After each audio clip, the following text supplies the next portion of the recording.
Kate grew up in a really beautiful place, Bergen County, New Jersey, with her twin sister, and she was just a very happy-go-lucky, nice, pleasant little girl.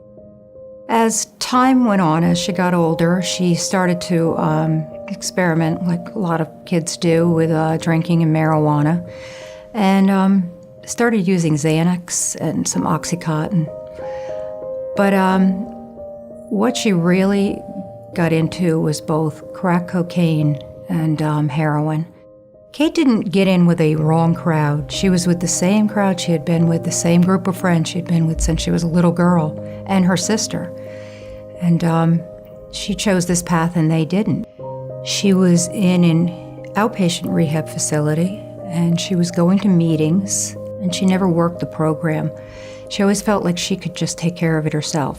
She could either control this drug or beat the addiction. And it's just impossible to do something like that. It was a Sunday afternoon, February 2nd, and a little after 4 o'clock in the afternoon, I got a call from her father. She was living with him, and he went to her room and went to open the door, knock on the door and open the door, and she didn't answer. So he broke the door down and went in, and she was gone. I realize that no one wants to tell on their friend. I get that, and especially at that age. Maybe if someone could have let someone know, we could have done something to interject, but it was too late by Sunday. She was dead. When I had first tried drinking and smoking, the farthest thought from my mind would be that I would be in jail. I grew up in Ramsey, was an honor student and an athlete, ran cross country, track and field, and was very successful.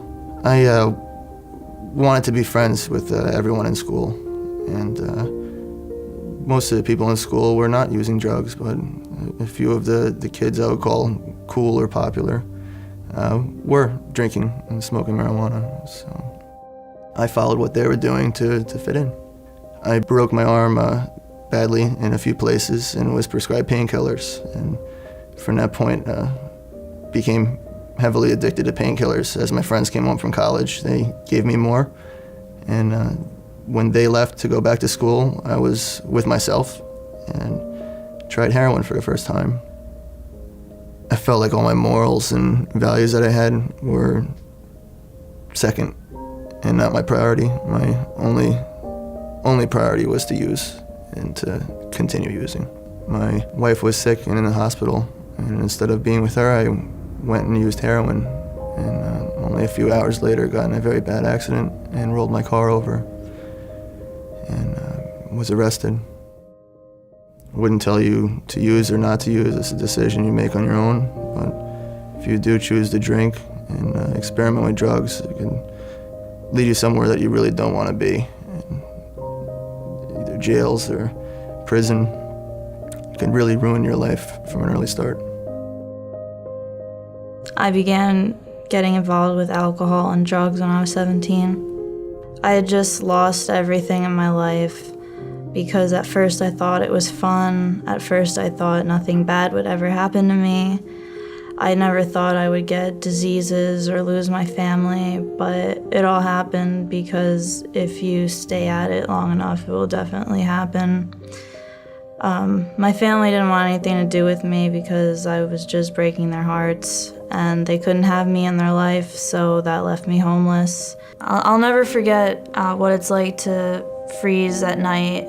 I'll never forget walking down the street of whatever city I was in, and I would look into people's apartments and just be so envious, but I couldn't pull myself out of my addiction. I would rather be sleeping on the street than in a bed, being warm, than give up my drugs or give up my alcohol. I woke up in an abandoned warehouse one morning, and I was in so much pain. I was so sick. I had no money. I was dirty. I was alone. And it was scary looking back and seeing how I was, how I acted, how I looked, the things I said, how I treated people. It was really scary that I could ever be like that.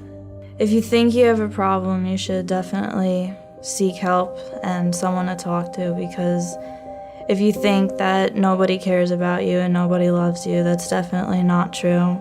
Because when I got help, I found out that people did care about me.